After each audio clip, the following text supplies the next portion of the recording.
Welcome back to another episode of the Blitz the Bookie podcast. I'm Charlie Winkle, joined as always by Anthony Roberts, and it is the first show of 2025. We made it to the new year, and we made it to episode number 20. Episode 20. Number 20, another small milestone for us here at Blitz the Bookie. Having fun. New year, we're going to keep it rolling. Anthony, how was your new year, man? Good. They had a real good new year. Had fun watching the games, a lot of good games. Finally had my first couple losers in college football. So Alabama and Texas. I did go 6-2. I did go 6-2. That's still a winning week. Heck so yeah. I guess essentially I was, for those who listen to the end of the episode, 31-2. Alabama and Texas were my two losers that didn't cover. So, but How'd it feel to get a loser? Well, I'll be honest with you. I told you the first one was Alabama that day, and I was convinced that Milroe was cheating. So, and Charlie made me laugh. He made me laugh with it, but it is what it is. It's been a good end of the year for me. NFL, I've been doing decent with. By no means been doing what I've been doing in college, but having fun with it. Really enjoy the NFL, and so getting into the playoffs this year, probably more than I have in a long time since I've been young. So, looks like an exciting playoff. They got the brackets drawn up, and Charlie explained to me that they can change. They reseed them after the wild card games. Correct, Charlie? Yeah, I think the NFL might be the only league that does that. Reseeds the second round, so whoever the lowest seed to win in the first round has to go to that one seed. A little different from pretty much every other tournament. I don't mind it. Major sports. I don't think anybody else does that. Put the most deserving team there. I know we had talked about it a little bit off the record, but I'm not even against going away from the division chance and just giving the best records the chance to play in the playoffs. Minnesota would agree. Yeah, no doubt. 14-win wild card team going to the Rams, who have less wins than they do. So yeah, there's an argument to be made there. Kind of compare that to Ohio State or maybe a Penn State not being able to be in that top four because of their conference. And I mean, really, the team that got screwed on it all was Oregon. They're the ones with the best record in the regular season. They did not deserve to have to play Ohio State, which many consider the best team in college football right now in the very first game they played. So, yeah, it screwed a couple other teams at the bottom, but the team that deserved it by having the best regular season on paper was Oregon. And, Oregon really got screwed in the deal. Because I think most people would agree that Ohio State was in that top four. To me, I think they should have been the 3 seed. It's easier said now after they've been demolishing teams, but I would have said that before it started. I think they should have been the 3 seed. That would have kept them away from Oregon. Yeah. The Rams probably ain't too happy about it either, to be honest. I do think the NFL's got something good with the way they do everything, but there's flaws, and this is one of them with Minnesota or any team having a better record and having to play on the road as a wild card team than a division winner who has a worse record. So I wouldn't be against it. I just don't think it'll ever happen. Besides that one little thing, I can't really think of much more that the NFL messes up on. No, they got it down right. They do. I think the way they do the scheduling is about as fair as it could possibly be. There's not many arguments to be made on how the NFL runs their season and their postseason. But really, I know you say that about being fair in the NFL, and I know you explained that to me where, like, the best teams got to play the best teams the following year. But is that really fair to the best teams? Shouldn't it just be a random schedule every year? Should you have to play hard teams because you did good the year before? That's kind of like a way to let the weaker teams catch up. So it's probably the best for parity, but is it the most fair? I would argue to maybe it might not be. So what are you going to do on the NFL draft? Just put all the teams in there and give all the teams a chance? That's a good point. The Chiefs got a chance at the number 1 pick. I mean, if you're being fair, Life ain't fair. Yeah, that's right. And I like how it creates parity. I do. Did you see where Lane Kiffin been less than a Blitz the Bookie? Yeah, I did. Yeah. I sent Charlie something watching the Mississippi Bowl game, talking about how Lane was upset with, who was invited, who wasn't. He put a whooping on Duke. He said, this was the best defense in the ACC, supposedly. I think they scored 100 on them. It was bad. But anyhow, one of the comments he said was that maybe Vegas should determine who the best team was. He did. He said that exact thing. And so for anybody that listens here at Blitz the Bookie, that's what Blitz the Bookie said too. I mean, they don't lie. They're not biased. They want to make the correct point spread. Now, while we're on that, I do think that Vegas does have a little bit of bias when it comes to that. Bias towards whatever bettors. Yeah, exactly. Yeah. What teams bet the most? Yeah, maybe. But what teams fans, But I don't think not that even their fans, but who lays the most money on? I'm sure people lay more money on Alabama than they do. I've heard that Arizona State. I've heard that argument, but at the same time, I feel like they made a bad line. Like that one group of fans, like everybody else would override them because they would, like the Sharks, the people that they say that top 1% bets like 96, 97% of the money, they would be all over that and they'd eat them up on it. Them guys don't care. Them guys are pros. They're betting what they think is the best bet. So. Vegas wouldn't get it right all the time either. They get stuff No, wrong. they do. They get it wrong all the time. But they're the most unbiased. Yeah, I still agree with that. I don't think there's another group that would be less biased than Vegas. Now, there might be a little bit of bias on Alabama over in Arizona State in Vegas's mind. Alabama might bring in a ton more money, but I think for the most part, it would be the best way to do it. But nothing's going to be perfect. Let's not act like anything's going to be perfect because it's not. There'll be bitching and complaining no matter how you do it. Look, I don't like the idea of Vegas doing it, putting it in gamblers' hands, but I just put a group of people together that know football and is going to put the best teams in there. Quit giving teams credit for not playing nobody. That's my biggest gripe. And just trust your eyes. Trust your eyes. What about New Year's Eve? I know you went out because your kid was at my house. What'd y'all go do? We did. We went and listened to a band of ours. I drank a little bit too much. Watched the Penn State Boise game while I was drinking. No sound to hear, which I watch a lot of games like that anyway sometimes. So got tore down. Probably drunker than I've been in a while. It took me about 36 hours to recover. So I told you, it takes a while. It does. It does. So you were struggling on New Year's Day then? A little bit, but I pulled through. I got up, watched the games. I can tell you that. How'd you do? Did you have fun with the boys? Yeah, we partied with the boys. We banged on pots and pans, played some games, and messed around. It was fun. You might think I'm lying to you, but when you sent me those videos and I seen them, I was jealous, man. I'd much rather be with my kids. I enjoyed going out, having a good time, but I enjoy the kids. We had fun, but look, what you did is good for the soul. You need that sometimes. Look at this motherfucker, dog. He just hung on the rim. I know we're all thinking. This dude just like shook the rim. He just dunked it and shook on it like 5 times. Kentucky's playing Georgia right now. All right. They do let him hang on the rims. Dude, he shook on it like Shaq or something. Amari Williams did that in the game against Florida. How's that not a T? Watch this. While we're on that, Florida. Oh, yeah. Amari Williams did that same thing. Shakes on the rim a couple times. They used to get teed up for that every time in college. I think you should get teed up for that. Not for some of the stuff, but for that I do. Kentucky did get a big win last weekend, though, against Florida.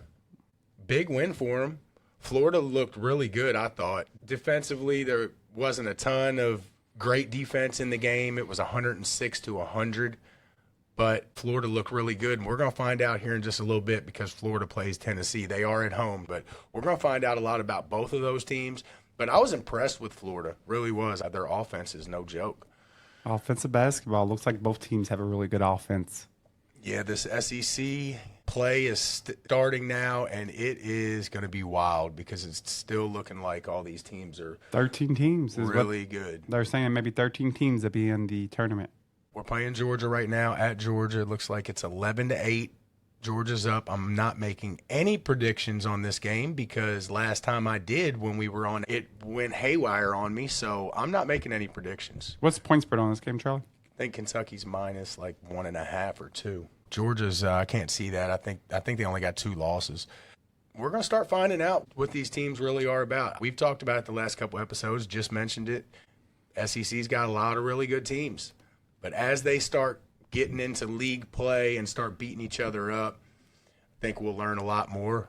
But it's looking really strong right now. Hopefully Kentucky can pull this out. I don't know who we got this weekend, but I'm sure it's another tough one. Yeah, when you got 13 teams, they're going to make the tournament. There's not many easy games.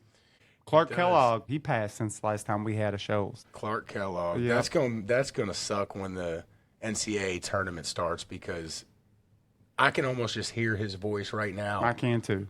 I think he's like the first voice you hear on that first day when you turn it on, and he's the first voice you hear. Has been for a lot of years. That's going to be a lot different. Yeah, hate to hear that. Jimmy Carter passed also, one of our presidents. I feel like he outlived a lot of them. 100 years old, I think it was. At his funeral today. Jimmy Carter. Former president. Worth talking about there for a second. All right, Anthony, I didn't have any. I know we have kind of done away with the badass and bonehead the last few weeks. Scatterboo's the only thing I can say. Badass. He's a badass. I would have tested him for drugs, but yeah, he looked pretty awesome. You want to dive right into it, man? We got 2 really good college football games, and we've got 6 NFL, like we were talking earlier. Game on Thursday night, college football game Thursday night, Right. college football game Friday night, 2 NFL playoff games Saturday, 3 NFL playoff games Sunday, and you got a Monday night game. That's the best move that the NFL has done in the last 2 or 3 years. They started that Monday night first round wild card playoff game. I love it. Well, I'm usually in Vegas. I usually go to Vegas that weekend, stay until Tuesday so we can stay for that Monday night game. Skipping the trip this year, kind of bummed about it, but yeah, I love the Monday night playoff game. So you said this earlier, but I thought it was kind of cool. The first, you got the Final Four in the college football. The first game's Thursday night, second game's Friday night. So Thursday, Friday, and then you got NFL Saturday, Sunday, Monday. That was pretty cool what they did there. They knew what they were doing. Even though the last couple weeks, NFL has went up against college football playoff games, which I thought was stupid, and hopefully they do away with that in the next couple years. It's something about contracts probably or something. Just like you were asking me about, did I watch the Baltimore-Pittsburgh game in week 16 or 17 or whatever?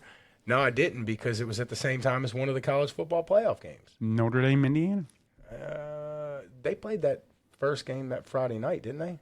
Or was it SMU, Penn State? That was the first game Saturday. I want to say the second game on that Saturday. But whatever it was, Pittsburgh and Baltimore were playing at the same time. And I was invested in the college football playoffs. Sure. So, no, I missed that one. Hopefully they do away with that in the next couple of years. But talking about college football playoff. I can't believe we had to make our first major edit of the show's history just now. Yeah, that was pretty bad. That was pretty bad. It is. Charlie was going with it, and I was like, whatever. Yeah. Anyhow, games. Get into the games. Yeah, that's right. The first game, Ohio State went up against Oregon. That was the rematch everybody wanted to see. A lot of people think Ohio State outplayed Oregon in that game. Whether they did, whether they didn't, they outplayed them this game. Ohio State won the game 41-21, put an ass whooping on them. What'd you think of that game, Charlie? I thought the game was over in like 10 minutes. Yeah. What was it? I mean, they scored 34 quick, to right? nothing. 34 to nothing before Oregon got there. Yeah, it was I think it was coming on the same time Arizona State and Texas was ending, because that game went into overtime. So it kind of came on at the same time. But I feel like by the time we stopped watching the Texas game and kind of focused on the other game, it was over already. It was. That was one that had sat with Ohio State all year. That game was at Oregon. Ohio State had 2 turnovers. I don't think they had the game they wanted. Ohio State has those young receivers, probably better by the end of the year, but I just feel like that was one where you've ever experienced that in your life. Maybe you got in a fight and somebody got the best of you and you couldn't wait to fight them again. I've had that happen to me before when I was younger. Did it really get to 34 to nothing? Yeah, I did. 34 to nothing. nothing. I didn't even realize that. Yes, got to 34 to nothing before Oregon would get their legs under them, and actually played good the rest of the game. Now, did Ohio State go into conservative mode? I don't know. You'd have to really go back and try to watch it and analyze it, but they got their ass whooped. That's all I know. The biggest story of the day was that they tried to man cover Ohio State's star receiver, and they gave Will Howard all day in the pocket, and Gabriel got no time with Oregon. I will say that Oregon was without Evan Stewart. They got 2 superstar receivers, Tez Johnson, Evan Stewart. Evan Stewart missed the game. That was a big miss for Oregon. I'm not taking nothing away from Ohio State, but he is definitely a huge part of their offense. It's kind of what their offense is, those 2 receivers and that quarterback, and they protect them pretty good. But Ohio State was able to get pressure. So great game for Ohio State. Now, Ohio State's big boy on the block. I thought they've been the best team all year. I feel like everybody's kind of on that same boat now with them. And now it's funny because I'm kind of questioning whether they can win the next game. So it's just weird how college football works. Be careful. I know. That's what everybody's telling me. The other game was on New Year's Eve. There was 4 of them, actually. The other game was on New Year's Eve. We had Penn State really controlled the game against Boise. They jumped out on them 14-0. Boise had a couple little things, kind of kept it close. The final score ended up being 31-14, but most everybody I've talked to felt like Penn State was in total control of the game. They probably should have just ran the ball, and they would have been fine. Penn State's for real, guys. They did a job on Genty. They probably focused on him too much because it made some things in the passing game kind of easy for Boise. but he had 30 carries for 104. And that's probably a 3-yard a carry average. I told you he'd get 100. Yeah. I told my son the same thing. I said, he'll get 100, bud, because they're going to feed it to him a million times. But 30 for 100 is not that good. All in all, Penn State won it. Penn State's for real. What'd you think of that game, Charlie? My main takeaway from that game is that Penn State's defense, especially their front, causes havoc. Big time. Abdul Carter left the game in the first quarter. Yeah, and they still caused havoc. And Anthony, they do not blitz. No. Why blitz if you don't need to? They don't blitz. They bring 4 every time. The other thing I took away from that game, I told Anthony, I feel like I kind of pegged this game pretty good. But the one thing I was wrong about on this game, I said Boise State's quarterback would take care of the ball. He had 3 interceptions. Sure. So I was wrong on that. But Boise did try to keep it close for a little bit. They just wore down. And those three interceptions weren't going to help them any. Things are a little different when you get pressure. And we saw that in the Arizona State game. No, we did. And we'll get to that game last because I think it was the best game. The third game, and I'm not doing these in order. I'm just kind of picking them. Notre Dame was able to beat Georgia 33-10. Georgia was out their quarterback, Carson Beck. I've said this to you all year, and I'll say it after this game. Yes, Georgia lost, but I think it was Kirby Smart's best coaching job. He didn't have what he usually had. The defense was still good, but their offense really struggled to create offense. You just didn't have a quarterback. Then Carson Beck went down. I didn't even think he was playing out of this world, but they come in with this guy, just wasn't that good. He played okay. Actually, I think Georgia outplayed him. In the first half, it's arguable that they outplayed. I think they outplayed them, not by a lot. I don't think it was close, but me personally, you take away they had a kick return in the second half to open it up. Georgia was pretty much tied with them. Might have been down 3 with 30 seconds to go. Usually Kirby would kneel it there. That decision probably cost them the game. Yes, he tried to get aggressive. His quarterback was fumbled in the first half, but that changed everything. It really did. No, it did. Notre Dame scored, I think it was either 17 or 21 within like 30 seconds. Because but that was I know. That was 30 seconds overlapping from the first half to the second half. Sure. 17. They ended up scoring 17 in like 30 seconds because they had the field goal. And then they got the mistake. Yeah, the mistake. That was the changer. And it really was. Then Kirby's great at making halftime adjustments, and they come out. They're down 10 because of the mistake. Cost them a touchdown. They should have only been down 3. He comes out ready to make his adjustments, and they return a kick for a touchdown. But the rest of the game, I thought Georgia outplayed them. Georgia had a play where they fumbled the ball like on the 10-yard line. Their running back did. Just got popped. They came out. Quarter. Yeah, that cost them points. And another play, Georgia looked like they were close to getting a touchdown. I think they ended up going down to 7, but the referee got hit by one of the walk-ons, pushed them back to like the 30-something-yard line. They were inside the 7. It was a good game, though. It was a fun game to watch. Shout out to Notre Dame. I'm still not a fan of the head coach. I think it's a lot of the offensive coordinator. That's the brains behind it. He was a part of that LSU. I didn't know that until I read it. He was part of that LSU offense. Dude, you don't like their head coach? I do not. I think he made it. Well, it was the play where he brought them players out. What did he do at the end? He brought his players out like he was going to punt. Oh, but Georgia did a good job of countering that. Georgia was ready for it. They brought their guys right out too, but then they jumped off sides. It was a good move. It was a good move by Georgia too. It was. But except they jumped off sides. Yeah, there's no doubt. But you could see it in Kirby's eyes. I feel like Kirby knew he didn't have the horses. Listen, I wasn't a Carson Beck guy, but I'd much rather had a Carson Beck than the backup. Shit, I'm going to give some props to Gunner. Yeah, he didn't play bad. 20 for 32. No.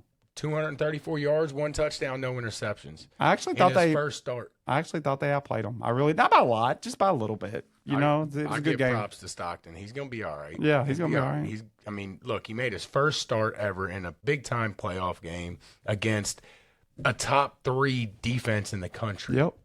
With the offense that hadn't been working that well. Didn't turn the ball over. Yeah, it doesn't have a bunch of horses in the stable like they normally do.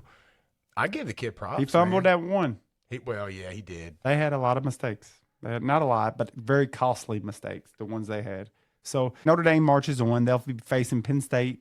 And then the last game of the day, my only game I've lost doing in the college football playoff, the Texas Longhorns do what the Texas Longhorns do, what they've done many times this year. They get a big early lead. Frustrate your ass. Oh, they will. They will. I agree. They got a big early lead. They cost me a decent amount of money. I will say that. I still won on that. I actually won pretty good that day, or them 4 games. but I would have cleaned house. I'm the same way. I with would have Ohio cleaned. State. I would have cleaned house.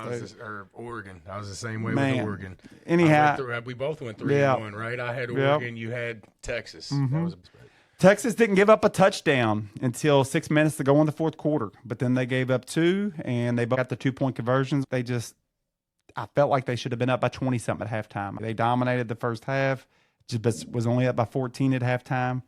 I heard a commentator say this. I'm not going to steal it. I've told you already, Charlie. Texas is like a team that plays with like a animal, like a lion that plays with their prey. But I will say, before we get into the game, I kind of think it's good they're going in as an underdog, because that's part of their problem is they just kind of get bored or I don't know, play conservative. Their defense is really good. So we'll talk about it more as we get into it. But Texas won that 139-31. Shout out to Scatterboo, man. I mean, anybody watch that game, and the quarterback Levitt. You take those two away from that team, they get beat by 60. You take Levitt away from that team, they get beat by 60. I agree. I don't know if I've ever seen so much pressure in the first It half. was. He got pressured every single time. He had to roll out of the pocket and I say roll out, he was scrambling for his damn life. Made a lot of big third down plays. Not that he passed it. He would just wiggle out and run just for enough for a first down. Games. Scotty Bo! No, big shout out. I had to throw it in there one last time. You know, he won MVP of that game, Charlie, on the losing team. That's very rare. I will say this, though. I know everybody's talking about the targeting call. There wasn't one offensive holding call in this game. With all that pressure, you're telling me somebody don't hold at least once in that game? On either side? Yeah, on either side. At least they didn't call it on either side. That targeting was huge. I'm not saying it wasn't. That was a game changer. It was a big play. It was a call that should have been called, but I don't feel like it's something that was earned. They made a tackle. Boy came in high on the tackle and got him with the head. But no doubt, I mean, there's a lot of people talking about it. But that's ridiculous that there's no holding call in a game like that. Have we went away from the holding call on the offense altogether? These offensive linemen are holding more than ever. But, you know, the problem is college football and the NFL, they want to see points, Charlie. You could not have those clean of pockets without these offenses. I mean, they're holding so much. Well, Arizona State surely wasn't holding because they were. They were holding. They was in his face every. They were holding. I don't even think they were quick enough to hold. They had him beat right off the jump. That kid evaded so much pressure. They'd have lost by 50. They would have. They'd have had 20 sacks. Arizona State had a couple big plays, and they took some gambles that paid off. You know, they had that all-out blitz when Texas was on the 2. They could have get hit for a touchdown. I seen somebody talk about that Arizona State does that a lot. That's risk versus reward, and they take a lot of chances in games, and they kind of panned out for them pretty well. So. First half had me questioning how Scotty Bo ran for those numbers behind that offensive line because they looked that bad in the first half. I'm telling you, Texas has done that. I bet you they've done that like 4 or 5 out of the last 7 games they've had. That's what they've done. Like you say, they're unreliable, but I still think they're good, so we'll get into that. Before we get into the games, Blitz the Bookie parlay, college football parlay last week was a winner. Penn State and Notre Dame. I know it was only 2 games, but it was a winner. Take it. It was a winner. So let's try to get another one. I think we've done pretty good on the games we've agreed on throughout the year. Good. So we had a winner there. Looking at the NFL one, we didn't do so well in the NFL. No, NFL. Tampa and Green Bay. They had both of them. It was a funky week in the NFL. Do you feel like it was a funky week in the NFL? It was. Green Bay got beat by Chicago. Tampa, you know, we'll get into We'll get into that, We'll get into all of it. It was, though. All right, we got 2 games, Final Four in college football. It's going to be Thursday and Friday night, guys. Love that schedule. Yeah, I do too. Love that schedule. 1 game Thursday night, 1 game Friday night. Yep, I love it, and I love that it's almost here. The first game will be on Thursday night. It'll be at 7:30 Eastern Time. Notre Dame will face the Penn State Nittany Lions at Hard Rock Stadium. That's in Miami. That's where the Dolphins play, right, Charlie? Yep. They don't got no home playoff games this week, do they? They don't have to fight them for schedule or nothing? Asshole. Charlie's Dolphins. So Notre Dame has come out as a 1.5-point favorite. They've stayed at 1.5-point favorite. Tough game. Notre Dame's a good team. They did not get their running game going against Georgia. Quarterback only had 90 yards passing. He did have 90 yards rushing. They only had like 240 yards of total offense in that game. Georgia did a really good job of shutting their offense down. Their offense was pretty much their quarterback running the ball. The running game it's been so strong, Georgia shut it down. Georgia did a good job with their offense, but Notre Dame's defense came to play, and so they did a good job. Penn State, on the other hand, look, we think of Penn State, we think of a defensive team. That's what I think of. Is that what you think of, That's Charlie? the first thing that I think of. That's why it was the first thing that I mentioned when you asked me what I thought about their game last week, and it's the first thing that I'm going to talk about when it's my turn to talk. Okay. Penn State's defense. Notre Dame's defense is legit too. No, it is. And that was without Abdul Carter. Went off in the down the first quarter. They need him back. This is a huge game coming up. Some people say he's the best defensive player in the country. I'm not seeing a ton of news on it. I think he's going to play. I think he's going to play. He's a stud. He gets after the passer. He actually plays really well in the run game, run support. I think Penn State's offense is good too. If you had to say one weakness of their whole team is maybe their corners, not that their defense ain't good, but their corners, they maybe ain't the most highlighted part of their team. They can still guard, but I don't think Notre Dame challenges you there. I think where Notre Dame challenges you with their tight ends, with their running game, I feel like it's where Penn State's strong. And for me, I like Penn State. I'll take Penn State plus the 1.5. I think they're the more complete team. I do not trust Notre Dame's offense. It's not that I don't think it's no good, because I do think it's good. Riley Leonard's good, and they got a good running game, but they were able to do that against Indiana. That was at home, a very cold weather game. And they scored like 24 on Indiana. Last week, Georgia kind of shut them down. Now, Georgia does have an elite defense. But for me, I like Penn State's team. They played Ohio State tough. I like them. I like Warren. I like Drew Aller. I like Singleton and the other running back. I like their team. I like their defense. Abdul Carter. They got players all over the field. Listen, I think the championship game is between Texas and Ohio State. But Penn State, they could surprise somebody if they could win this game and go to the final. So I'm going to take Penn State plus the 1.5.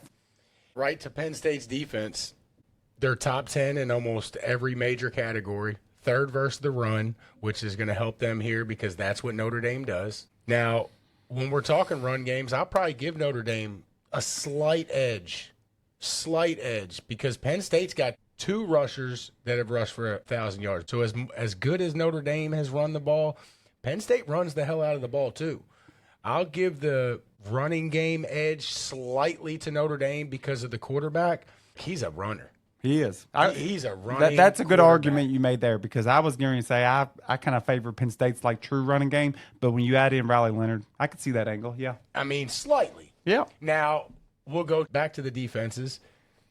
I give the slight edge to Penn State.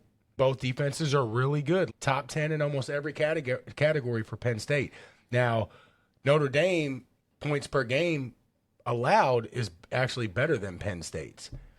But that has a little bit to do with the schedule. I'm not saying Penn State's schedule was great, but I look back at them, Penn State had a harder schedule than Notre Dame. Notre Dame, a lot of their strength of schedule is going towards that Army and Navy, and I don't buy too much into those. The 2 top offenses they faced was Georgia had no offense. They hadn't had no offense all year. The 2 top offenses they faced was USC and Louisville, and we both know that, them ain't world beaters. They got decent offenses. USC put up 557 yards against Notre Dame. Louisville put up 400 yards against Notre Dame. So, to me, I think the difference, Charlie, and I'll let you finish, Penn State's passing game is better than Notre Dame's passing game. The tight end Warren is a superstar for Penn State, and I think Drew Aller is a better passing quarterback than Riley Leonard. Now, Riley Leonard can use his legs, but I think Drew Aller's underrated. I like Drew Aller a lot. So they rely on that tight end a lot. He does a lot of different stuff. He's like a Swiss Army knife for them.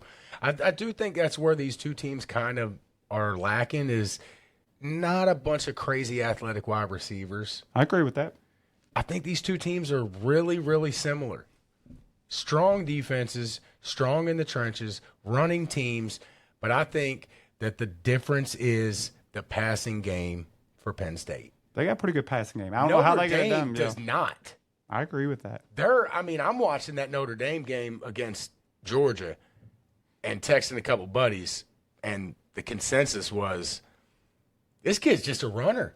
He don't do anything through the air. I don't think they have many. I'm not sure he's a bad thrower because I've seen him a little bit at Duke, but they don't do a lot of it. I don't think they have many weapons at the wide receiver position. They don't got a lot of game changers. Well, their game changer is their running back, and let's speak on that. He's got a bum knee. Yep. Georgia did a good job with him, man. He's got a bum knee, so that might be an issue. Defense, edge Penn State. Run game, edge Notre Dame. Quarterback, Penn State got the edge there. Now I'm going to coaches. I think it's close. I think it's real close. but I like Marcus Freeman. I'll give the coaching edge to Notre Dame here. I like the young guy, man. I do. I like their offensive coordinator a lot. I'm not a big Mark Freeman guy. We've talked about this. And I feel like James Franklin's underrated. I really do. People don't give him his props, but I'll let you finish out there. I like Franklin, too. It's so close. Penn State does get 2 more days of rest. Does that matter? Yeah. Might. On offense, I don't think they have a Warren. On defense, I don't think they have an Abdul Carter. Penn State's really, if you think about it, it's got a lot of stars with their running backs and their quarter. They got a lot of stars, Penn State does. They got some dudes on their team. I'm on Penn State here. I just think the passing game, the lack of passing game for Notre Dame is going to be the difference. Going back to the SMU game, SMU had a good offense, and Penn State gave them problems. Penn State shut Genty down. Penn State held, I think, Ohio State to 20 points.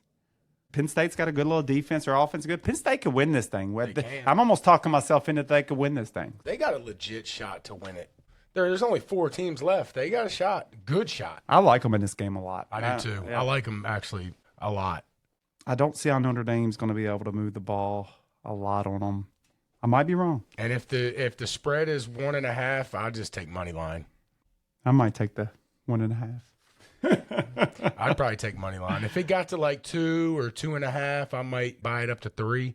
But when it's sitting at 1 or 1.5, and it might come down to 1 point game. You wish you had that 1.5. It might.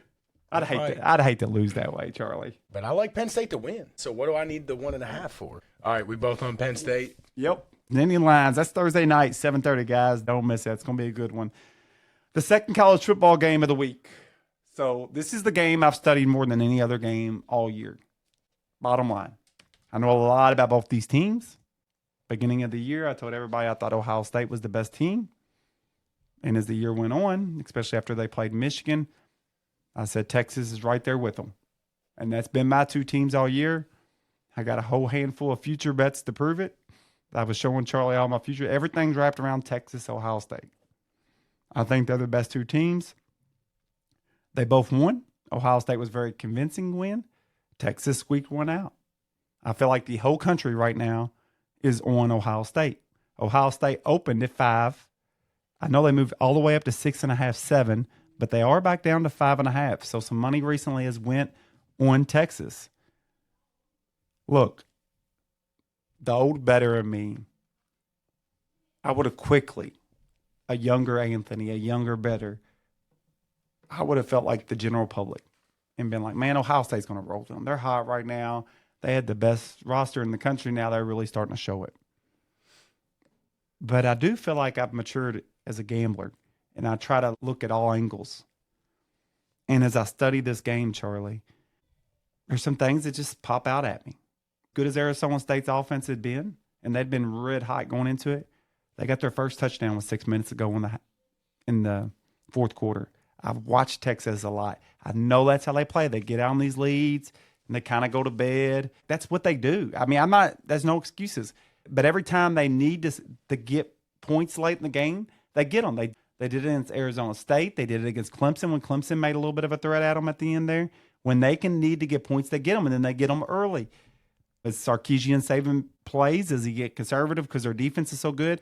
Listen, Ohio State rode Tennessee first game of the playoffs. But the word on the street on Tennessee was you could get to them if you could attack their secondary. As good as the SEC was, there wasn't a lot of quarterbacks they faced that were really elite that could get on the backside and attack the secondary. Georgia, Carson Beck, probably the best game Carson Beck had all year. He did that to Tennessee. Tennessee really wasn't challenged a lot, and that was kind of, their front, the box was good, but their secondary wasn't as good. Ohio State got a hold of them. This past game, I haven't went back and watched all the replay, but stuff I've read, and I have watched some of it, they were trying to play those 2 guys one-on-one. Jeremiah Smith, the other boy's name, they're both studs. They got no pressure on Will Howard. If you're going to play Will Howard, you're going to play Ohio State. Listen, I like Will Howard. We talked about him going into the year that, I really thought a lot of him. But the one thing I learned about Will Howard this year is Will Howard will make mistakes if pressured. And I do think Will Howard's good. He has a lot of talent, big arm, big boy, everything I love in a quarterback. But I have seen that if you pressure Will Howard, he kind of not loses control, but you can definitely – it wasn't like Levitt. The quarterback from Arizona State, I thought he had – ice water running through his veins, Charlie. He was super cool under pressure, made things happen. I feel like you can rattle Will Howard. So Tennessee or Oregon got, I think Penn State had 500-something yards of offense on them in the Big Ten championship. I think Oregon's defense was a fraud. Tennessee was exposed on the back end. I take nothing away from Ohio State. But both teams gave Will Howard all day to throw the ball. That ain't always happened for Ohio State all year. Texas's defense is really good. Yeah, and I know they'll fuck around with you and make you not like them because of what they do. But they also, we can't forget that they do a lot right. They played Michigan early this year, Charlie. Against Michigan, okay, here it is. Against Michigan, Texas had 400 yards of offense. And that's with, they were in control of that game. At the end, they weren't even being aggressive. Against Oklahoma, and we can all say Oklahoma's not good, but their defense is really good. I think everybody can agree with that. They got 426 yards, 34 points. Against Florida, this is when Florida's defense was playing good. They got 562 yards. Against Kentucky, which wasn't nothing, but they only gave up one offensive touchdown. Against A&M, they had 461 yards of offense. Against Georgia, that last Georgia game, Texas had 400 yards of offense. Now, I know Ohio State's defense is really good, but so is Georgia's, and they had 400 yards of offense. They're going to come up with some offense. I think this is the best defense that Ohio State's going to see, and I think this is the best defense Texas is going to see as well. I say that, but they did see Georgia, and Georgia's defense is right there in that group with those. So all in all, I'm going through all this. To me, when I look at it, it's an even game. But if you're going to give me 5.5, 6 points, right now it's 5.5. I'm taking the points. I'm taking Texas. It's not that I even think they're going to win. It's a very even game. But I'm going to take the points. The whole world thinks Ohio State's going to run through them. I don't think it's going to be quite as easy for Ohio State, but it's going to be hard for Texas too. I anticipate a low-scoring game, and I'm going to say Texas covers. You talk about the pressure. We all saw the pressure that they put on Arizona State. But like I said, I question the offensive line of Arizona State. I'm not saying I don't give any credit to Texas for getting that pressure, but they will not get that same pressure this week. I got right here, Ohio State 8th best in the country at protecting the quarterback. I think they get after him. I might be wrong. They're to try, but Ohio State does a pretty good job of protecting him. I'm gonna throw some stats out here. I don't do the stat thing a lot. I'm listening. I do got some stats here on this one. My mind can be changed, so I'm listening. Defensively, for Ohio State, first in opponents' points per game, first in opponents' yards per game, fourth versus the run, first versus the pass. You want to talk about pressure? Ewers is going to be feeling the pressure. There's no doubt about that. Guess who's first in sack rate in the country? No, Ohio State's defense Ohio is State, legit. first in sack rate in the country. They're legit. You want to talk pressure? Ewer's going to be the one under pressure. I fully anticipate both of them being under pressure. I do. To me, Texas has played some really good defenses this year, and they come up with yards. But Ohio State is loaded. You know how I feel. These are two best teams in the country. This is hard for me. It really is. And I'm not saying I have my mind made up yet. Well, that was the defense. Offensively, Ohio State 6th in the country in scoring. So they're first in opponents' points per game on defense, and they're 6th in the country in scoring. That spells trouble. Now, Howard, we all know Howard. He's a slinger, right? He's a gunslinger, right? Right. 7 rushing touchdowns. Oh, yeah. I wouldn't even have guessed that. That's a lot for a guy like him. He's not a runner. No. I mean, he's a little bit of a runner. He's a little bit of a runner. He can run, but he's not a running quarterback. I wouldn't say. I'd say he's a – well, I mean, maybe he is. He's got 7 touchdowns. I was surprised by that stat. Both of these teams are – you talk about being very similar, Notre Dame and Penn State. I think these teams are very similar. They both got high-flying offenses. Both teams, when you think of Texas, Ohio State, you think, man, these teams can run it down your throat. That's what we think about when we think both these teams. Both of these teams, that's one of Ohio State's problems. That's one of Texas's problems. They cannot run it down your throat. This game's going to come down to the quarterbacks. They're both passing teams this year. They are. Either one, like if I'll be honest with you, if either one of those teams could just physically run it down your throat like those teams traditionally could do, they'd put these teams to. Ohio State tried it. They tried it and they tried it. They did it against Nebraska. They kept running. It almost cost them. You seen it when they had to play Michigan when they couldn't air it out. Like Texas don't even run the ball. They do in some games, but when they don't, they kind of abandon it. But they do some games. It's like when they play the really good defenses, they can't run the ball, but the same can be said for Ohio State. Well, they rushed for 1.8 yards per carry last week against Arizona State. Sure. Good luck against Ohio State. If you can only get 1.8 against Arizona State, it's going to be trouble against this fourth-ranked defense against the they've had games where they've rushed for a lot too, Texas has. I mean, they're a hard read. This game comes down to the quarterbacks. It comes down to getting to the quarterback. Anthony was on the right track with the pressure, but I think the pressure comes from the other side. Ewers is going to be the one feeling the pressure. Ewers is going to be the one that makes the couple mistakes, and I think it's going to be the difference maker. I do got one other little note here. After Ohio State lost to Oregon, they moved their cornerback, Jordan Hancock, I don't know if you know this, to like a single high safety. Okay, they took their safety, his name Caleb Downs, and they moved him closer. Towards the line They wanted him to be able to make more plays. He was a transfer from Alabama. Is he making plays? Some people think he's the best defensive player in the country. He's real good. After that, Ohio State's only given up like 11 or 12 points a game since that game. Look, Ohio State's really good. It's not no convincing me. I'm going Ohio State by 100. Not 100, but they're going to easily cover them 6. I like Ohio State big. I bet you if you looked it up, I feel like the whole world's on Ohio State right now. You're probably right. Everybody's probably going to be on Ohio State, and they should. Ohio State has rolled both teams they've played. They've played two. Who's played two better teams so far than Ohio State? They play Tennessee, and who they play? I'm going and Oregon. Who's played two? They rolled both of them. Yeah, I'll say that. You should be on Ohio State. I'm mad I came off of them last week. I'm not sure how good Tennessee was. I should have rolled last week 4-0, but I didn't because I came off of my gut and went with Oregon. Anthony, I think you've been right the whole year. Ohio State's the best team.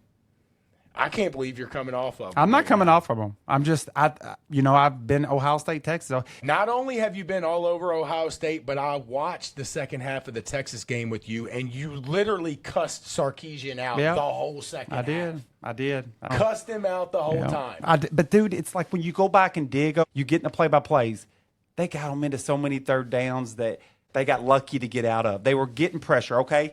Yeah, he was able to get out of it, but, man, they were getting, like, instant pressure. And when they need to score, they can score. And they score. They put up all these yards against great I mean, Georgia's defense is as good as it comes. I know Ohio State's got a really good, but so is Georgia. And they put up yards against Michigan. Michigan was not the Michigan team they were last year, but their defense was. Their defense was elite. They put up 400 yards against them. Oklahoma's defense was legit. 426 yards. Florida's defense was playing awesome. 562. But when they need to get points against these teams, when these teams threaten them, if you go back and look, they instantly go get offense. How can they get it early and then go to bed, and then when they need it, it's like, boom, they can snap their finger. So it's got to be there. I'm guessing. I don't know. I'm trying to figure this out myself. I can't trust Sarkisian. I get it. But is he holding back? Trying to say plays certain. I've heard that argument. No way. Okay, I'm not saying you're wrong. You can't hold back. Well, I mean, he gives it. Well, he gives it to you when he needs it. 6 weeks ago, he might have been. I'm just saying, when he needs it, he goes and gets it. When that team's threatening him, he goes and gets it. Boy, they lucked out this week. They could be sitting at home. Oh, there's no doubt. I think they got too cute with themselves. They could be sitting at home. I really didn't think they thought Arizona State could score on them. Because they kept turning them away. At 4th and 2, it was just a creative play with the Scatterbo flea flicker, which I thought was a great play call. It was a good play. Okay.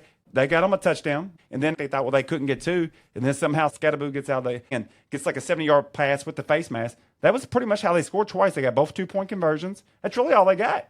You got a safety. Yeah, but I'm just saying that's the 2 offensive plays they got. No, I know. That's what they got. I mean, both those were just creative plays. You don't get your 4-foot-nothing running back going out for 70-yard passes. I mean, it was awesome, dude. It was awesome. Though.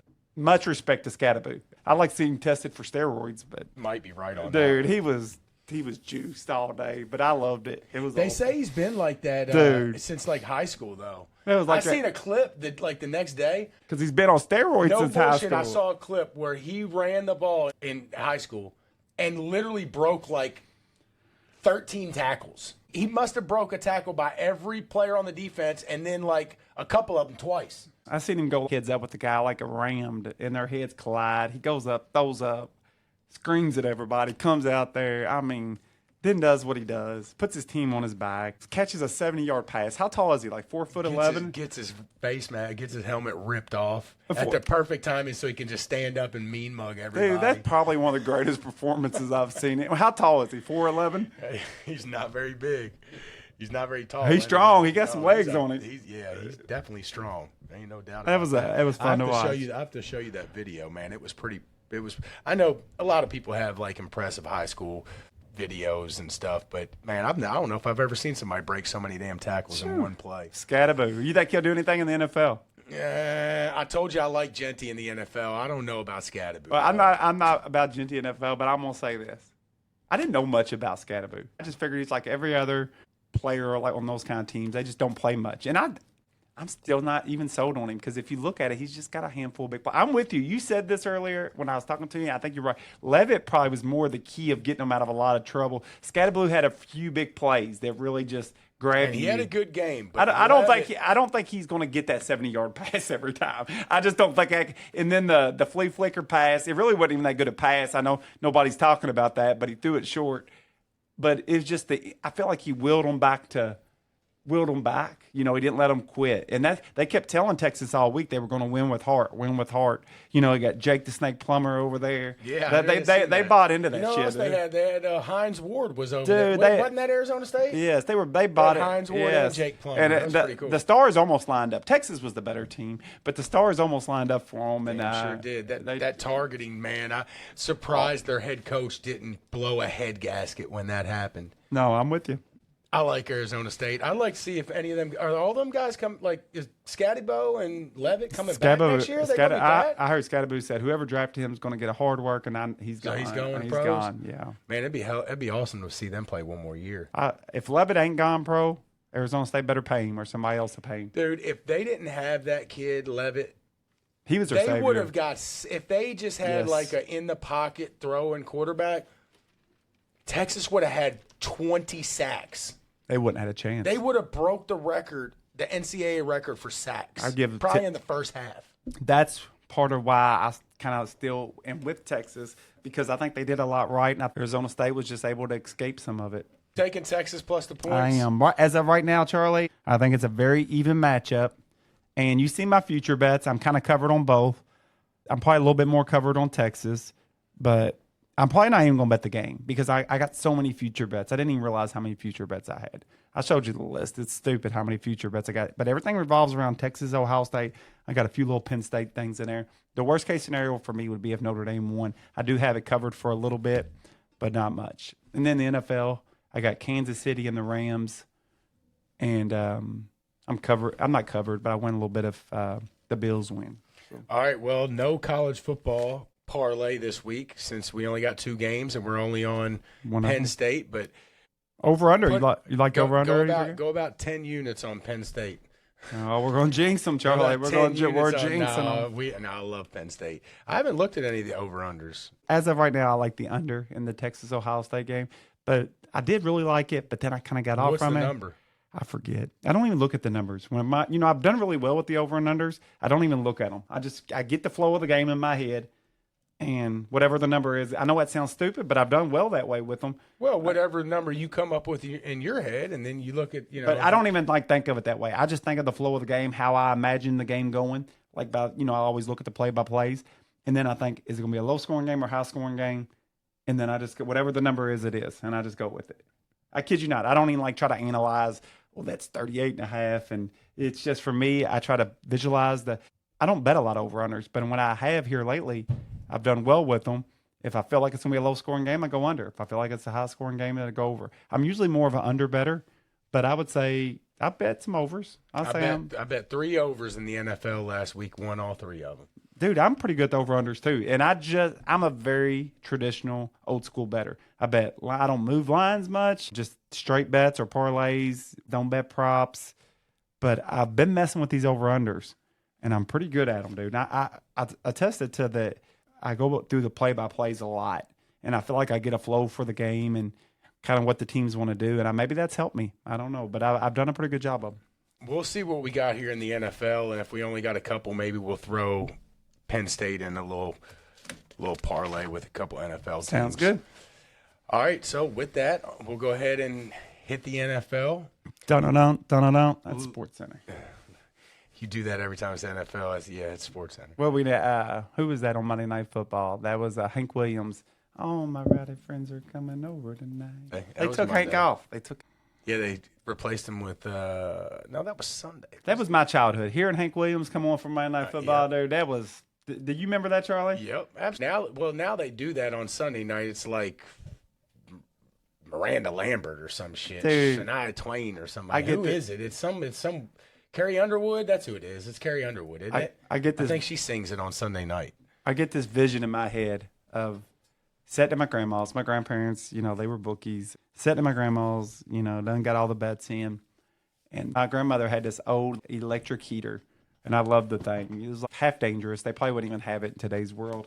And I would sit in front of it. Monday Night Football would come on, and I always just picture the 49ers and Steve Young and Jerry Rice and listening to Hank Williams. That game always comes to my mind. I forget who they were playing, but I was a 49ers guy, and just good memories. Probably the Cowboys. Probably. Yep. Now, I bet the Cowboys a lot, and I hated the Cowboys back then. Bet them now. When Dak comes back, don't bet them. They actually had a good team, man. Yeah, they didn't as soon fight as Dak left. Yeah, that's right.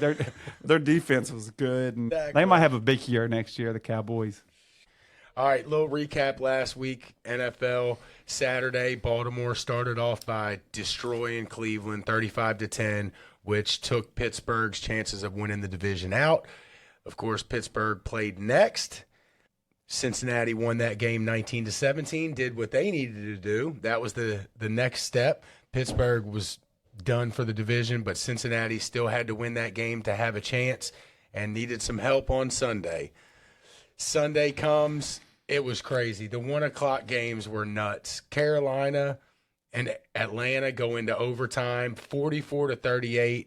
Atlanta loses. Didn't really matter because Tampa come back to beat the Saints. Tampa fell down to the Saints. It was crazy. At first half, Atlanta is getting beat by Carolina. Tampa's getting beat by the Saints. Chicago's beating Green Bay. The pressure got to them. Dallas was beating Washington. Didn't know what was going to happen in the New England-Buffalo game. It was crazy at 1 o'clock. Like I said, Carolina does beat Atlanta. Tampa beats the Saints, so Tampa wins the division, eliminates Atlanta from the playoffs. Washington ends up squeaking by Dallas 23-19. And then Green Bay did get beat by Chicago, which that didn't end up mattering either because they needed Washington to lose. So Washington secures the 6th seed, and Green Bay is the 7th seed. New England beats Buffalo 23-16 and costs Jared Mayo his job. My man gets fired after winning the last game of the year. They were the number one pick, didn't they? They were in line for the number one pick. He was so pissed that they didn't beat Buffalo a couple weeks ago. I told you they were going to want to win that game. I don't know why, but they did, and they did. 23-16. You think Jared Mayo's gone after 1 year. You think? I'm sure the owners didn't have enough courage just to ask him to lose, but you think it was one of them deals where the owners might have gave him a stare or something, and it was like, "Hey, go do your best, coach." Pretty much saying, "Don't lose this number one pick," and he went out and lost it. I don't know. I know it's a stretch. I don't know. Kraft. I don't know. You think Kraft's telling him to lose? Look, if I had the number one pick and you lose on the last game of a season for a season that's already in the tulip. Bullshit. You got to lose that game. I'm not for tanking, and I even heard where Cincinnati's coach goes on and stuff about Denver. Want the NFL to investigate it because you're not supposed to lose on purpose. Of course, Denver beats Kansas City 38-0. Kansas City never loses. Didn't even put up a fight. Nope. They did that on purpose. They didn't want to let Joe smoke. They didn't want no part of it. That was Andy Reid's way of saying, pretty much say, Cincinnati even had to watch the game in the second half. Just said, "Here you go, guys. You don't have to watch the game." That was the next one I was going to get to. Denver beats Kansas City 38-0. Kansas City did not even try. That was the last step the Bengals needed to make the playoffs. Everything else had came up. Nah, not at that point because the Dolphins were still playing at the same time, Okay. but we did get embarrassed by the Jets. It was only 32-20, but I don't care. It should have been 62-20. Start We got past the embarrassed. The Dolphins are terrible. I knew they would lose that game. I know that I picked them last week on the show, but I was picking with my heart. If you heard that, you could tell I was picking with my heart on that one. Denver beats Kansas City, which that put the dagger in the Bengals. Kansas City put up no fight. Your boy Carson Wentz, 10 for 17, 98 yards. I didn't even try, dude. The team, it wasn't even good to judge him on that. They didn't even try. I wasn't even going to bring this up, but the team that didn't try was the Giants. I know this game didn't matter, but it mattered for me because in my damn eliminator pool, I picked the Giants. The Giants did not try to win. I'm not even going to say the Giants didn't try to win. Dayball did not try to win.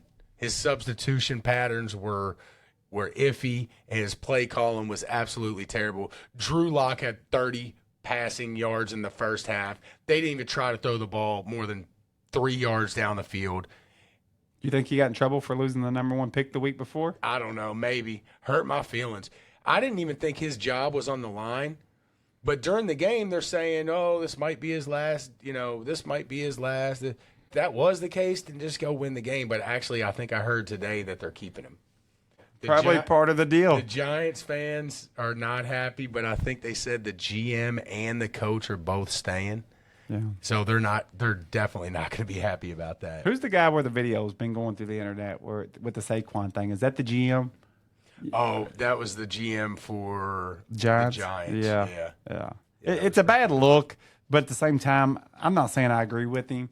But look, Saquon or Derrick Henry, it was good for them to go to Philly and Baltimore. Derrick Henry helped Lamar. Lamar helped Derrick Henry. It's hard to run the ball and be really effective runner when they can just keel on you. And that helps Lamar because to stop Baltimore, you got to bring everybody up in the box now to stop Derrick Henry first. And when you do that, you're bringing in slower packages. Lamar can take advantage of that. So, yeah, it's easy to say that. But when you're a struggling team at the bottom like the Giants are, I don't think running back's the place to spend all your money. I don't. So, as bad as it looks on the guy, it's probably the right call, from my opinion, at that point. Fuck the Giants. Yeah. Told you not to fall in love with them. Dayball. I've lost a lot of money on the Giants in my life. That was one of my grandma's teams, and I always stuck with them. They'll hurt your feelings.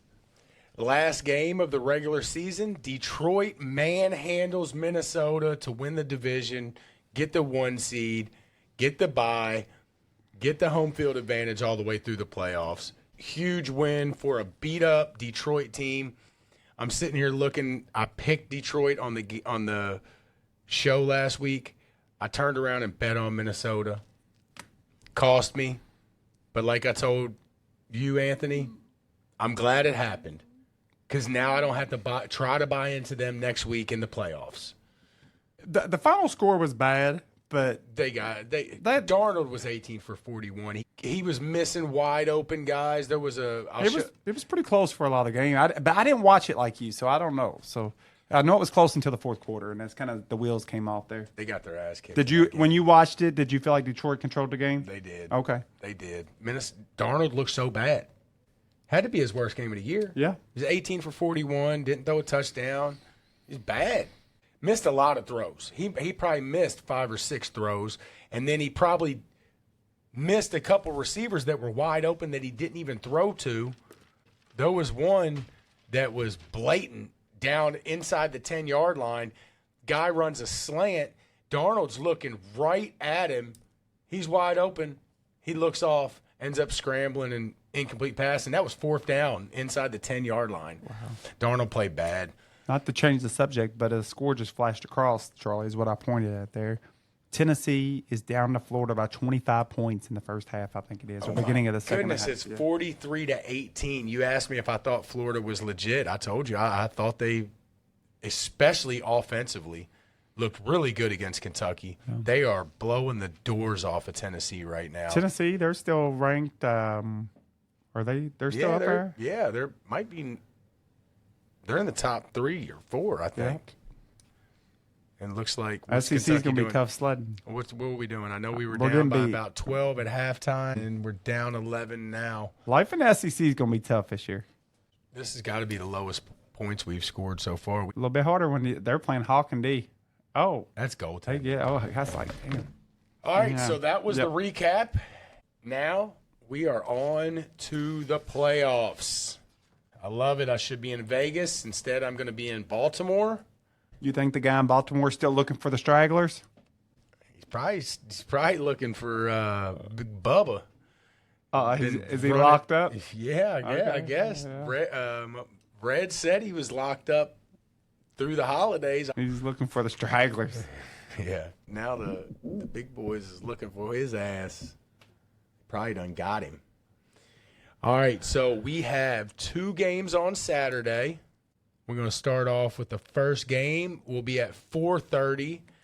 The Chargers are going to Houston to face the Texans, who are playing like shit, except they did get the win last week against the bum Titans. I don't know how much you want to give them credit for that, but Houston's not playing great ball. Chargers are -3 on the road. Anthony, who you like in this one? I'm gonna let you go first on this one. Go Chargers. Yeah, I knew you liked the Chargers. I like, I'm a Jim Harbaugh guy. Herbert, he's good. It's not that I love them. I just think they're well coached. They play for the guy. I think Houston is on a spiral down. They beat Tennessee, but I've not been big on Houston all year. Of course, they lost Diggs and Dell, which don't help them. I'm a big believer in the NFL. A lot of times you're just as good as your situation as a quarterback. And his situation was really good before, I thought. And I think his, C.J. Stroud's situation's bad. So I'm not taking it all away from him. I'm not giving him all the credit before. But right now, I just don't think Houston's at a good place. And I don't even think the Chargers are great, by no means. I do think they're well coached and they play for him, so I'll take the Chargers. I agree. I'm going to take the Chargers here, too. I still really can't trust the Chargers, though. I'm with you. Probably sound like I'm on repeat, but they don't have any big-time playmakers. They don't. They got Herbert. The running back situation has been beat up all year. They lost all their receivers last year. But I'm with you. I love Jim Harbaugh. He'll have his guys ready. Herbert's a way better quarterback. Herbert's good. I hope they get in some talent. Beat up. You pointed out some of the guys that they lost. I don't trust either one of these teams. This is the least sexy game on the slate. It's kind of boring.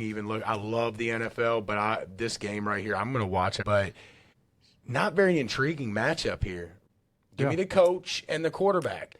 When it comes down to close matchups where I've dissected everything I can, I'm going to the coach and the quarterback. Coach and the quarterback. And they got both in this situation. And I think they got both by a significant margin.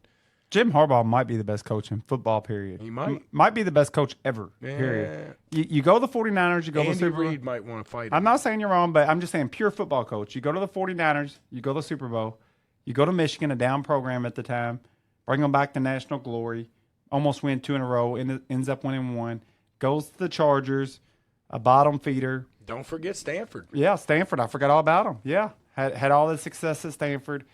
Took them to a Rose Bowl or something, didn't he? Something pretty impressive. Yeah, I forget. And then he goes out he's just done it at all college and pro level. That don't happen much. And to me, that's a football coach. He's not a guru. He's a leader of men. He's a quarterback whisperer. The players play for him, man. All right, so we both on the Chargers there. Yep. No faith in Houston. None. Much more intriguing. This is what I like. This is a playoff game. Saturday, 8 o'clock, Pittsburgh at Baltimore. Baltimore is -10. I would love to go back and look at all of the spreads in every Pittsburgh and Baltimore game since John Harbaugh's been there. Maybe I'm missing something, but this spread normally in these games are 2.5, 3 points. And I'd say the majority of those matchups are probably decided by pretty close to that. This, to me, seems way too much. Y'all know that I'm not a big Ravens fan. I openly admit that. But I'm not no dummy. Baltimore is playing as good as anybody right now. Offense is high flying. Lamar's a threat unlike any other. And they got Derrick Henry and Flowers. They added Derrick Henry. They've got a good, proven coach. I'm not a dummy. But this 10, I get it that Pittsburgh has lost 4 in a row. But go back about 5 episodes ago and listen to what I said about Pittsburgh's end to their season. Brutal schedule. I saw it coming, and I knew it. Now, I didn't know that they were going to drop 4 of them, but I knew that their back end of their schedule was brutal. I think it was at Philly, at Baltimore, and they played Kansas City. Tell me a tougher 3-game stretch than that. Oh, it's tough, especially when, Kansas City really needed that last game too. Maybe Baltimore rolls them, and Baltimore does scare me a little bit. But 10 points is too much in this. Anthony asked me what I thought it should be. I said 5.5. Maybe I spoke a little too soon. Maybe it should be 6 or 7. There's no way you're going to tell me it should be 10. I think Mike Tomlin has them ready. You know what I think about Pittsburgh, especially as underdogs. The numbers are there to support it. I'm going to take Pittsburgh. I do think Baltimore wins this game, but I don't think they win by double digits. Pittsburgh will figure out a way, slow it down, and keep it a game in the fourth quarter. And I think they'll be right there with a chance to win the game. I don't think they ultimately win the game, but I love the 10 points. So I'm all over Pittsburgh. Look, Baltimore's loaded. They're loaded. I don't want to hear anybody say Baltimore ain't loaded. I got a lot of people are Lamar fans, and I get it. Lamar's really good. Guys, there's tons of Lamar fans around here. I know. We live in Louisville. Probably more than Baltimore. I'm telling you. Louisville is now an adopted Baltimore Raven city. They are. Really is. Y'all don't even understand it. It is. It is. You see Ravens jerseys everywhere around here. They love them. Look, I get it. I like Derrick Henry a lot. Not a Lamar fan, but I respect him. Jalen Hurts, I don't like Jalen Hurts. I don't respect him. I respect Lamar because I know what he does in today's NFL with the way the rules are set out, where you can only do so much. You can't put enough hits on a guy, and you can run around, and that's just kind of what they don't call holding as much. It sets up. You almost need a running quarterback. He's a weapon for that reason. Years ago, you couldn't do what he does now because they would hurt you, and they didn't allow as much offensive holding. But in saying that, Baltimore has 9 Pro Bowlers, Charlie. 9 Pro Bowlers. They're loaded. Now, look, their defense has been playing better, and that was their biggest question. It never has been their offense. But they did just face the Browns, a struggling Texans team, the Steelers, and then the Giants. They didn't end the year with the best offenses to make them look good. They beat Pittsburgh 34-17 at Baltimore. But that game was close until the interception return with 13 minutes to go for a pick six. At that point, it was 24-17. It had been a back-and-forth game all game. When you look at the stats, neither one of them jump off at you. Time of possession was kind of evenish. First downs wasn't too skewed. Pittsburgh had one more turnover, and it was for a pick six. Pretty much that's what changed the game there. It was at Baltimore. This game will be at Baltimore, too. I'm going to take the points. I think Baltimore's good. Baltimore's probably should win this game. They might not, though, but you give me 10 points in Pittsburgh, I'll take it. If there is any team in the whole NFL that knows the Ravens and knows Lamar, it's Pittsburgh. There's not another team in the league, including Cleveland and Cincinnati, that know as much about Baltimore and Lamar than the Steelers. No. We're both on Pittsburgh.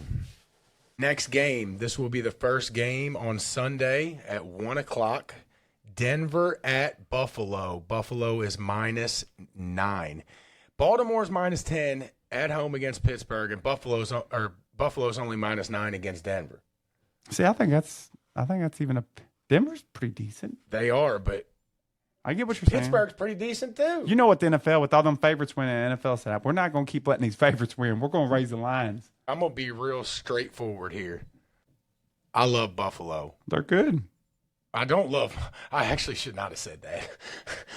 I do not love Buffalo. He's quitting the Dolphins, guys. He's coming over to the Josh Allen train. Let me take that back. I do not love Buffalo. I love Buffalo in this game. And we were supposed to make our Super Bowl picks, Anthony, before we started this. Mm-hmm. So while we're on Buffalo, I'm just going to go ahead and put it out there. My Super Bowl pick is Buffalo against Detroit. Who wins? I don't know. Okay. Well, I'll give you mine. I'm going to take Buffalo. I'm going to go with Buffalo. Listen, I'm a Buffalo guy. I got 3 quarterbacks I like. That's how I follow my teams in the NFL. I like Joe Burrow. I like Josh Allen. I like Matthew Stafford. I like pocket passing quarterbacks. I've always liked it. That's what I like. Josh Allen can run a little bit more. I've always thought if you make the perfect quarterback, Josh Allen's the guy. But I'm not sure if Josh Allen is as savvy as Stafford and Burrow, but they don't have his physical talent either. And wait till his legs go out. He'll be just a fine pocket passer. Yeah, he can do it with that. He uses those legs because he can. He uses the size. But he's like a linebacker. If he just had to stand in the pocket and throw, he can absolutely do that too. Look, he don't have much else on his team offensively. He is the offense, and with Joe Brady calling the plays, been a big difference. He came over halfway through the year when they were struggling last year. Buffalo's been a different team. They got rid of Diggs. I told everybody that would listen. Addition by subtraction. It's not that I don't think Diggs is no good. I just don't think they needed that drama in Buffalo. Buffalo's good, but my Super Bowl pick, look, this takes a lot of hurt for me to say this because I'm not a Kansas City fan, but their offense was really starting to come together at the end of the year. They just mess around with people, and then they win. So I'm going Kansas City. I'm going to go upset on the other side, and I really believe that what I'm going to tell y'all. So it's not just that I'm a fan. I like the way they're playing. I could argue they should only have 3 or 4 losses for the year with the injuries they've had. But I'm going to go the Rams. I'm going to go the Rams and Chiefs, but I think the luck runs out for the Rams there. I'm going to go the Chiefs winning it. And I hate that. My son will love it, but I'll hate it. All right, so you got Chiefs over Rams. I got Bills over Lions. And I like the Bills. And that would be a hard game for me. And I probably would pull for the Bills over the Chiefs because I like Josh Allen. I'm just telling you, Kansas City's – I really think their offense was starting to come alive. If I was them, I might not even have said it, people, because their offense was really starting to come together the last couple games. So back to this game, I'm on Buffalo. Denver's had a good run. Denver's a good team. I said it earlier in the year. I thought they were a year ahead of schedule. I still do. And I don't see the upset happening. And I actually see Buffalo winning by double digits pretty easily. I think the luck runs out for Denver. They're a good team that's got a good future ahead. I agree with that. Just don't think it's this year. So give me Buffalo minus the 9. I almost want to take Denver plus the points, but I'm going to take Buffalo. Buffalo minus 9. It's tough. It's a lot of points. Buffalo pretty much had a bye last week. At home, place is going to be crazy. They're going to be jumping through tables, and Denver ain't going to know what to do. All right, next game, Sunday, 4:30, Green Bay at Philly. Philly is minus 4. Green Bay, I said that loss against Chicago last week didn't matter. Didn't matter for the seeding, but I do think it mattered a lot for momentum. That's not how you want to go into the playoffs. Losing that game to a terrible Chicago team has just been an absolute mess. You could argue they've been the biggest mess all year. They beat Green Bay to close out their season. I'm sure they felt good about it. But I don't think Green Bay is going to be feeling good going into the playoffs. And then on top of that, go to Philly. One of the places you do not want to go play. Philly's minus 4. They've rested all their guys. I am still seeing that I think that Hurts is not guaranteed to play. He's playing. But I'm sure he will. It took a lot for me to not take Philly to the Super Bowl in my pick, but I love them in this game. Minus 4. I think Philly wins by double digits too. I'm on Philly big time. I'm going to take the upset. I'm going to take the Packers. Packers pretty good at stopping the run. Money line, you said? No, I'm taking the points, but I might bet on money line. I do think the Packers have a threat here. I do. I'm going to cross out that Chicago game. I don't know how much they wanted to win it or didn't want to win it, but they played. Yeah, they played. They played to win. Yeah, but I'm going to take Green Bay. They outgained Chicago by 150, but I didn't keep up with the game. Real quick, Jordan Love got banged up at the end. He did pretty early in the game, I think, because Rex told me that, my son.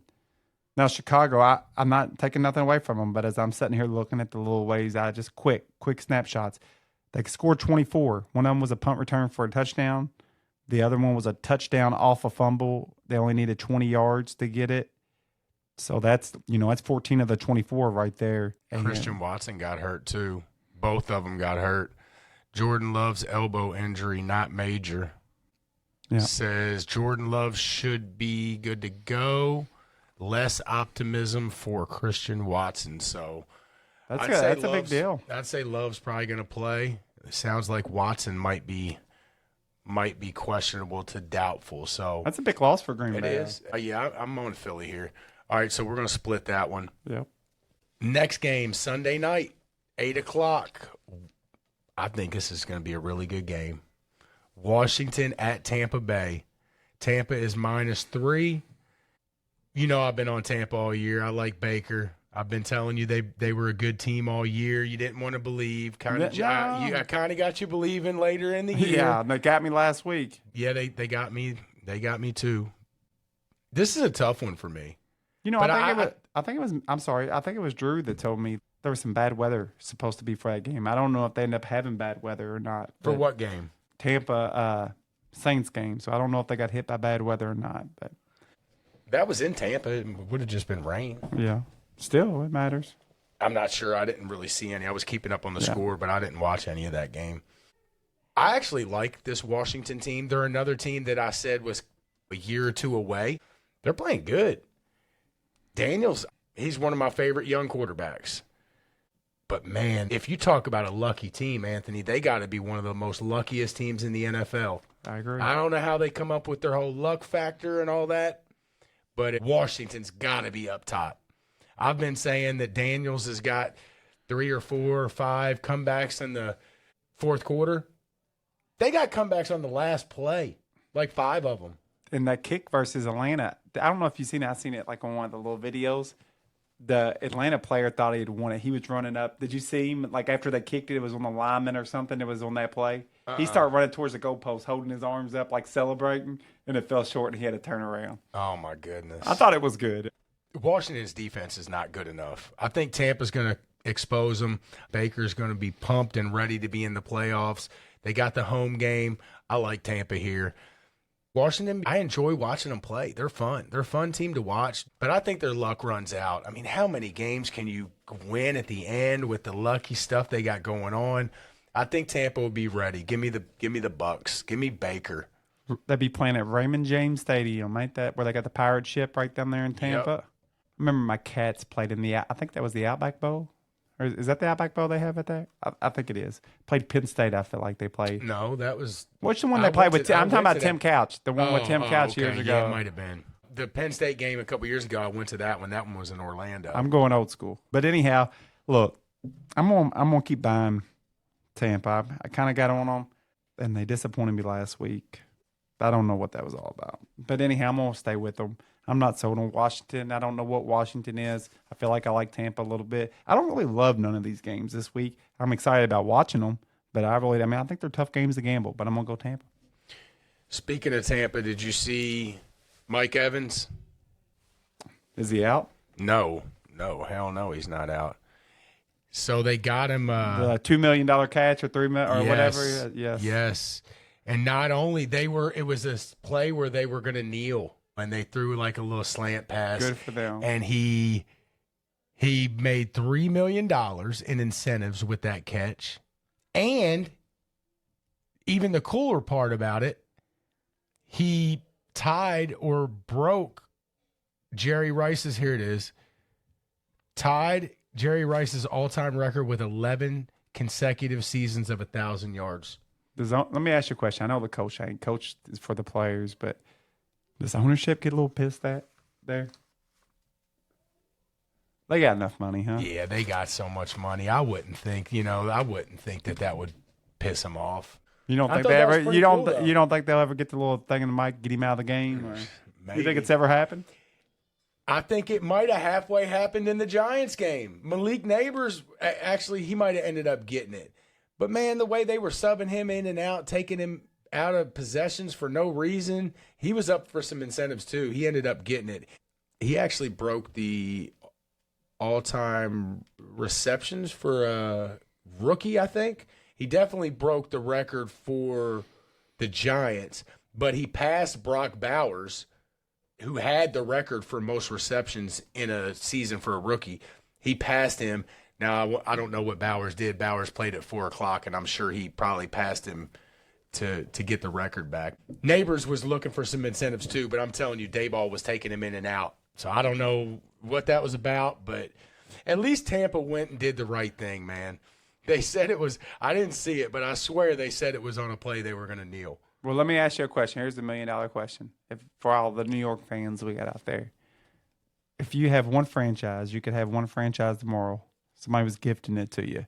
The Giants or the Jets? Who you taking? Current situation, everything. That's current a shit show. Current stadium, current draft picks, current everything. Give me the Giants.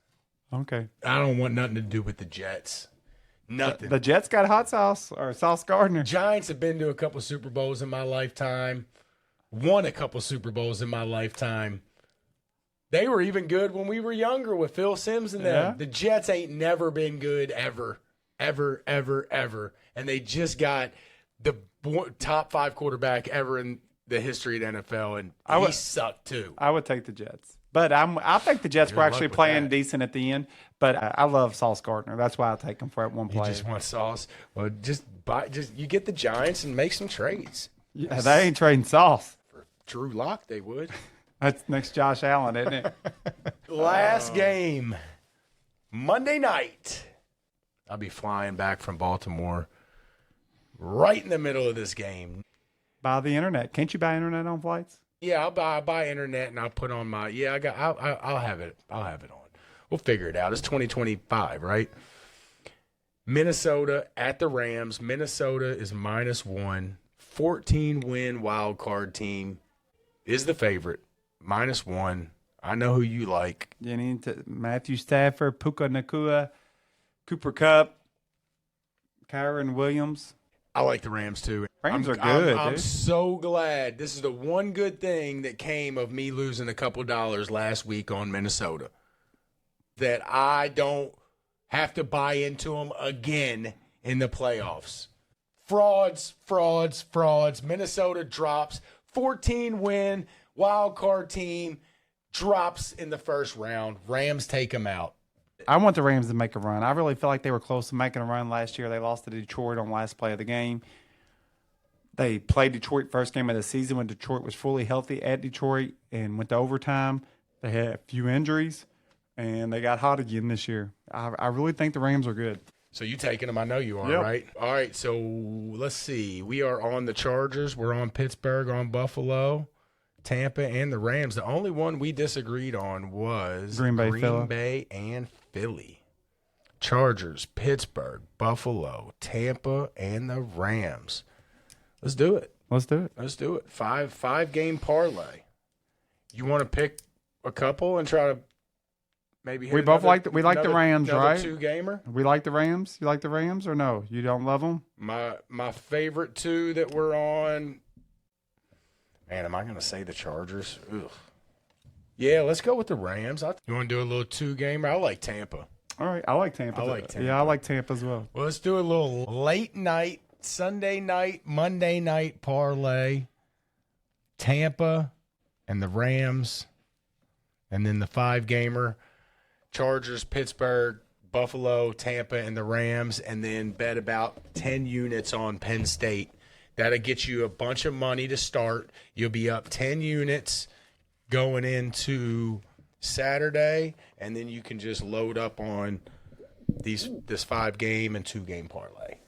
Love Penn State. I like them too. I might put 20 units on. Kentucky's down 12 with 8 minutes left. I thought we had just cut it to like 7, and now I look up and we're down 12. We got 8 minutes left. I think these road games in the SEC are going to be tough. Hopefully we can come back and win this, man. We're down 12 now. That's rough. All right, guys. Happy New Year. Thank you all for listening. We appreciate you as always. Like, subscribe on all your favorite streaming platforms. Check out the social media pages. I'm going to do some more posting this week. We really haven't done any in the last week or two. Just been busy with the holidays, but check out the social media platforms. We'll be back active on those here pretty soon. Yep, guys, good luck with everything. Playoff football, it's both college and pro. We can now say that it's going to be an exciting time. I'm super excited about the college games. I'm actually really excited about the NFL playoff. A lot of good games. I think the games that get really good the following week, get these first round games out of the way, the games really should start to get really good in the NFL.